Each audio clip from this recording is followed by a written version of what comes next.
রাধে রাধে। কেমন আছো দাদা ভাইরা? অবস্থা দেখো,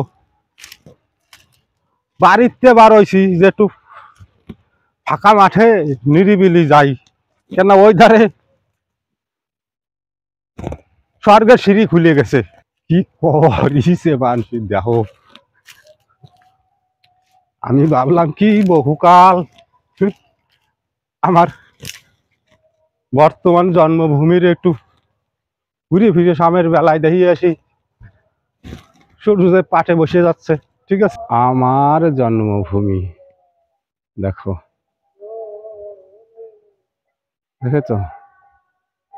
সুন্দরে সুন্দরে ভরা, চারিধারে সবুজ আর সবুজ, ফলে ফুলে ফসলে পরিপূর্ণ। দেখছো কি সুন্দর পরিবেশ, শান্ত পরিবেশ। সূর্যদেব চলার পথে দেখো, এই যে গোসাই গোসাই লাল হয়ে উঠছে, দেখছো? জয় রাধে গোসাই, গোসাই তোমাকে রাধে রাধে।